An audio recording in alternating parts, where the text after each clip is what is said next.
It is Friday, April 11th, 5:49 p.m. Now, usually I don't do videos like during the daytime I just don't. But today, I think it's good to capture myself in these moments because it helps me to have perspective and stuff. So, this morning I woke up um, with an idea of how my day was going to go.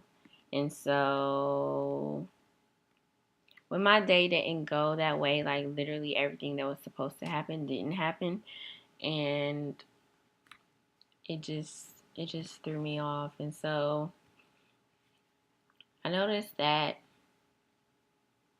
one little conversation, I don't even know what it was. There was something that triggered me that made me just go, ooh. And that meaning one time not allowing my thoughts to be made captive led into feeling like I was in captivity of being in my feelings, like being sadness. And it's just so the irony that this week I was like, you know what, I'm going to be about joy and I'm going to claim my joy. And so I think we're going to have to start again next week. And I know it's not just going to be like a weekly thing, but for me, joy has always been a hard thing. And this week,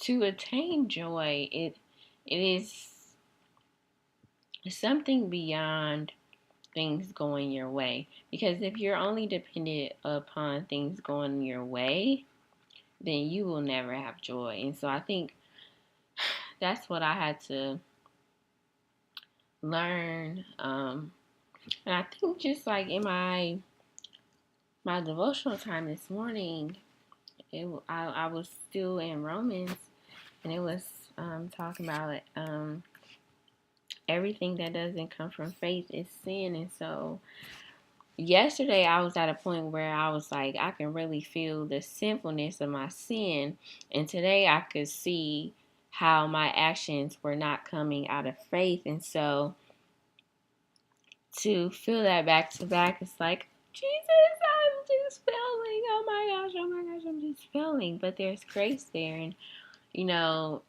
it doesn't feel great to know that you're a sinner and that despite your greatest attempts, you will still fall short of the glory of God. But right now, I'm just like, okay, let me get my word. Let me get some strength, because right now I feel weak. I feel vulnerable. And the thing that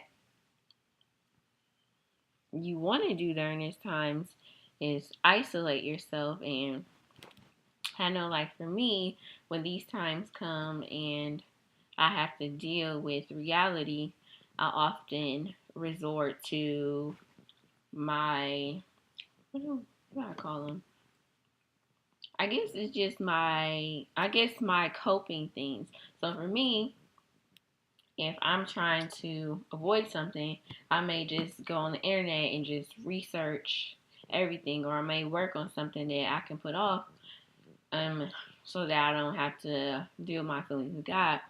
Another thing that I may do is eat sweets, or I may just turn on music and dance so that I can avoid it, or I may overly use social media. Let's see. I tried to write these down one time so that when these times did come, that I could have things in plan. And just the last thing is when I felt like I wasn't affirmed, and I would try to I would desire glory. So God told me, like, when you want to seek the internet, seek me instead. When you want to eat sweets, you need to just buy food that satisfies you. When you want to go to music, you need to just bring your cares to me. When you go to like social media too much, to see how other people do and get affirmation, I want you to, instead of seeking out relationships there, seek them out in person. And then instead of trying to seek my own glory, seek the Father's glory, and He'll affirm me. So I think right now, what I resorted to was listening to music. So right now, I need to deal with my actual feelings. So that's what I'm trying to do now in helping myself to open up this conversation, by getting my feelings out on video. So even I can even feel right now that this is helping to lift me up because it's allowing me to process through what I'm feeling. So I think the spiritual training journey is definitely opening my eyes to things that I may have tried to hide, but trying to grow stronger. And yeah, so we'll see how the rest of the day goes. Right now, I plan to read the word and allow it to speak life to me so that I don't have to sit here and feel like the enemy is having his way with me. So we'll see how this goes.